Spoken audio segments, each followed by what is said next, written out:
Hello friends, veterans, नमस्कार।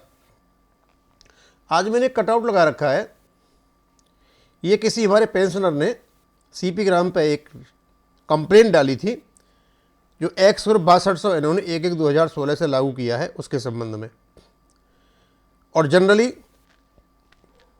इन्होंने एक तरीका अपना रखा है, सीपी ग्राम में अपनी कंप्लेंट डालो और सीपी ग्राम से संबंधित जो भी अधिकारी बैठा दिए वो उसको लेकर के पीसीडीए भेज देते हैं। पीसीडीए वालों ने एक सेट परफॉर्मा बना रखा है, उसमें शिकायतकर्ता का नाम डालते हैं और सेट परफॉर्मा उनके पास भेज देते हैं।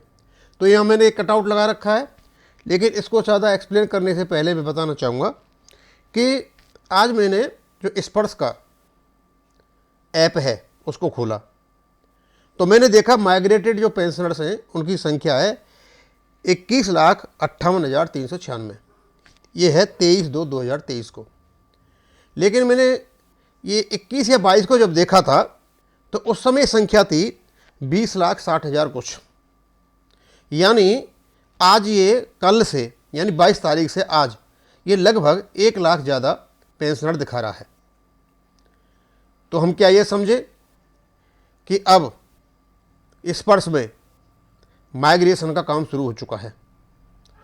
और यदि स्पर्श में माइग्रेशन का काम शुरू हो चुका है तो ये समझिए कि क्या एरियर जो OROP2 के हैं उनको बंद कर दिया गया है। अर्थ तो यही निकलता है कि दोनों कामों को तो ये नहीं कर सकते। OROP2 के एरियर को पेमेंट करने के लिए इनको स्पर्श का काम रोकना पड़ा था, और यदि ये स्पर्श का काम कर देते हैं तो इसका मतलब एरियर रुक गए हैं। यानी कुछ लोगों को एरियर देने के बाद अब इन्हें बंद कर दिए हैं और शायद ये EPPO भी नहीं निकाल रही। ये मेरा गैस है, हो सकता है मैं गलत हूँ, लेकिन अर्थ तो यही निकलता है क्योंकि दोनों कामों को ये साथ साथ नहीं कर सकते हैं। एक काम को कंप्लीट करने के बाद ही ये दूसरा काम करेंगे। हो सकता है कि जंतर मंतर पर जो धरना चला हुआ है, पूरे देश के जो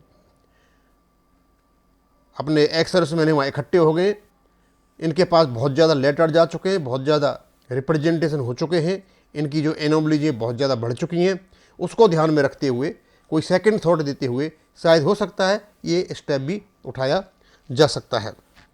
अब मैं आपको ये जो 6200 वाला खेल है इस पे आता हूँ। एक मैंने भी सीपी ग्राम पे शिकायत डाली थी।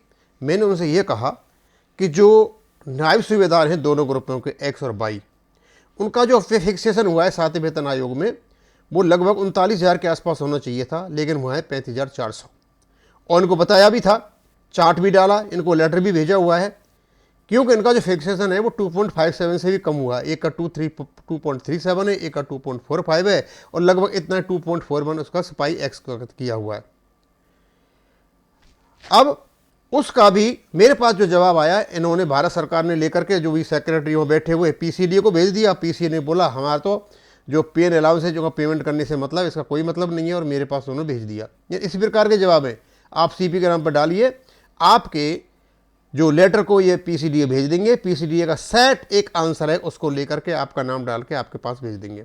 ये भी यही हुआ है किसी के साथ में। किसी ने एक्स के बारे में पूछा था तो ये क्या जवाब देते हैं, sir with reference to your complaint regarding 2 tables for same group X, it is stated that after implementation of 7 CPC with effect from 1/1/2016 group X has been divided into 2 groups. बिल्कुल सही बात है आपकी कि ग्रुप एक्स को 2 भागों में बांट दिया गया है। एक टेक्निकल ग्रुप है, एक नॉन टेक्निकल ग्रुप है। टेक्निकल ग्रुप को AICTE से प्राप्त कोई क्वालिफिकेशन की जरूरी है, और जो नॉन टेक्निकल जिनको माना है, जिनको AICTE का डिप्लोमा नहीं है, उनको 3600 में रखा गया है, और उनको 6200 में। यहाँ तक तो कोई परेशानी है नहीं। Therefore, 2 separate tables for group X personnel have been promulgated। इसलिए हमने 2 टेबल बनाई, बनानी भी पड़ेंगी आपको। 6200 की अलग बनाओगे आप और 3600 की अलग बनाओगे, इसमें कोई शक नहीं है।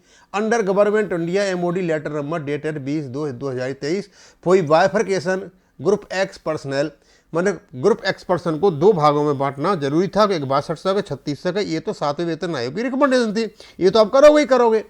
फिर ये कहते हैं further MOD vide ID number 1/1/2019 D pension political date 8/4/2022 है directed for preparation separate tables for both the groups. वो बिल्कुल, यदि ये ऐसा कोई लेटर कहीं है नहीं, इस प्रकार की कोई भी लेटर कहीं नहीं है, लेकिन फिर भी यदि मान लो लेटर निकाला है तो बिल्कुल ये तो हम भी जानते हैं, आप भी जानते हो कि 7वें वेतन आयोग के बाद 2018 में जो फिगर होंगी 6200 वाले की अलग होंगी और 3600 वाले की अलग होंगी, क्यों 2018 में भी 3600 वाले हैं और 6200 वाले हैं, और उससे पहले जो थे वो 3600 में थे। तो दो टेबल तो आप बनाओगे ही बनाओगे, एक से कैसे काम चलेगा? 6200 को और उसको कैसे मिलाओगे? Accordingly, separate tables for rate of pension under OROP for both the group X personnel have been notified in government India MOD letter number। और गवर्नमेंट का जो MOD लेटर उसमें 2 प्रकार की टेबल हमने बनाई है, बिल्कुल सही बनाई है आपने। Further notional pay fixation in OROP both are separate issues, please do not dilute them. अब कहते हैं for notional pay fixation and OROP दोनों हैं, ये बहुत क्यों नोशनल पे फिक्सेशन में कईयों को इन्होंने 6200 रुपये दे रखा है प्री 2016 के लिए, और both are separate issues, please do not dilute, और इनको आप डाइल्यूट नहीं करें। अब इनसे ये पूछा जाए भाई तुम जवाब तो दे रहे हो, आप नहीं भी कहेंगे 7वें वेतन आयोग में या जो टेबल है वो 2 प्रकार की बनेंगी, 6200 की 3600, वो तो बनेंगी ही बनेंगी। आप ये क्यों बताया कि आपको डेट के लिए किसने कहा था कि डेट आपने डाल दी कि 62 से वाला केवल 1/1/2016 से ही लागू होगा? ये कहां लिखा हुआ है? फिर तो 3600 भी तो है, 1/1/2016 से 3600 भी है और 6200 भी है, लेकिन एक को तो तुम कर देते हो, मतलब पीछे के लिए लागू कर देते हो 3600 वाले को, उन लोगों के लिए कर देते हो जो टेक्निकली क्वालिफाइड है, जिनके पास वो AICTE की डिग्री है, उसको भी 36 में भेज देते हो, लेकिन और 62 से वाले को आप लागू करते हो 1/1/2016 से। इस प्रकार का लेटर दिखाइए 1/1/2016 से 62 से को लागू करने के लिए भारत सरकार ने कोई लेटर निकाला है। इस प्रकार का आंसर जो आपने दिया है ये मिसगाइडिंग है, टोटली ये हतप्रभ करने वाला है और ये गुस्सा दिलाने वाला भी है। आपने इसमें क्यों नहीं कहा है कि इस प्रकार लेटर जब निकला था और 1/1/2016 से 62 से वाला लागू किया गया है और 36 से वाले पहले वालों के लिए और बाद वालों के लिए भी है, क्यों 36 अब भी चला हुआ है जी। तो इस प्रकार की जो हरकत आप करते हो ये जानबूझ करके जो की है, और दूसरी बात ऐसा कोई लेटर है ही नहीं, और लेटर ऐसा होगा भी तो उसमें ऐसी डेट नहीं मेंशन नहीं होगी कि 62 से को आप 1/1/2016 से लागू करोगे। उसमें यह कहा गया होगा कि 100 रुपये के 2 भाग हो चुके हैं, 6200 और 3600, इसलिए इसकी 2 टेबल बनाई जाए। 8वें टेबल में जो आपने डेट डाली हुई है 1/1/2016 वो गलत है। अब वो अलग बात है आपकी कि आप हमें कंपेल कर रहे हो हम कोर्टों में जाएं, क्योंकि इस प्रकार का कोई भी लेटर नहीं मिलेगा जिस समय आपको कोर्ट में खींचा जाएगा। अब क्योंकि आपकी आदत कोई नई तो है नहीं, क्योंकि आपको आदत लगी हुई है। 6वें वेतन आयोग में भी आपने यही किया था, जब 6वें वेतन आयोग ने कहा था कि जो मिनिमम फिटमेंट टेबल का 50% है वो 2006 से पूर्व पेंशन को दिया जाएगा, उससे कम पेंशन नहीं होगी, और उसको भी आप लोगों ने 33 ईयर्स का कर दिया, यानी पेंशन को कम कर दिया। और किसने किया? केवल 2 जो फंक्शनरीज थे लोअर लेवल के, जैसा कोर्ट ने कहा था, जो IAS ऑफिसर थे, अपने लेवल पर कर दिया, उसकी सैंक्शन लौट करके कैबिनेट से नहीं ली, और उस बेस पर ये डीलिंकिंग ऑफ 33 ईयर्स जो आया था उसी बेस पर आया था, वहां भी आप लोगों ने इसको कर रखा था। उसके बाद आपने जो ऑनलाइन न्यायसार को रेगुलर न्यायसार माना था 2009 में प्रेसिडेंट के अनुमोदन के बाद, उसको आप लोगों ने 1/1/2006 के बाद लागू कर दिया। यानी आपको कुछ न कुछ करना है, उसी प्रकार 62 से का जो यह 1/1/2016 के बाद में लागू कर दिया। तो भैया ये बताओ, जो 1/1/2016 को जो ऑफिसर को 2.81 दिया गया था, वो तो आप लोगों ने 1/1/2016 पहले वाले ऑफिसरों को किस बेस पर लागू किया?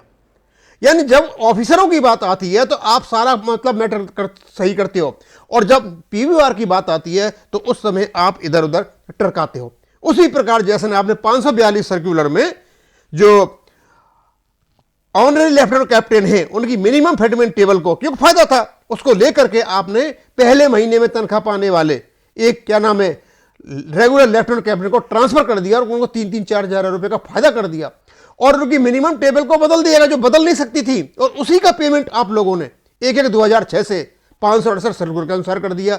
मतलब सारी अव्यवस्थाएं आप फैलाओगे, इलीगल आप पेमेंट करोगे, सब कुछ करोगे, यानी आप पकड़े नहीं जाओगे। ये तो बस संभव हो नहीं सकता। मैं फिर कह रहा हूं 542 सर्कुलर में मिनिमम फिटमेंट टेबल नहीं बदले जा सकते थे, 24/9/2012 को जो बदले थे, और आपने बदल भी, ये तो कोई बात नहीं है, लेकिन बदले हुए जो आपने नए मिनिमम फिटमेंट टेबल बनाए थे वो नोशनल मैक्सिमम बन गए थे, उससे पेमेंट 1/1/2006 से किसी भी हालत में लेफ्टिनेंट और कैप्टन को नहीं किया जा सकता। क्योंकि आप मिनिमम फिटमेंट टेबल से बदल ही नहीं सकते हो। आपने बदल दिया 24/9/2012 को तो वो उससे आगे रहेगा, पीछे उसको 1/1/2000 से पेमेंट नहीं कर सकते हो। और यदि आपने किया है तो 24/9/2012 को 501 सर्कुलर में जो पीवीआर के आपने चेंज किया है या जिसको भी हुआ है उसी हिसाब से उनको भी पेमेंट वही उसी हिसाब से होना चाहिए जो आपने ऑफिसर्स को किया। लेकिन ये आप कर रहे हो, आपने सोच रखा, कोई समझ आपको समझ नहीं पाएगा और आप जो जैसे चाहते हो वैसे कर जाते हो। इसलिए हम पीसीडीए से, भारत सरकार से और सबसे अनुरोध करते हैं कि हमें वो लेटर दिखाया जाए कि कहाँ 770 में ये कहा गया है कि 62 का स्केल केवल और केवल 1/1/2016 के बाद लागू होगा, उससे पहले लागू नहीं होगा। अब मैं इसको यहीं खत्म करूंगा। थैंक यू, धन्यवाद।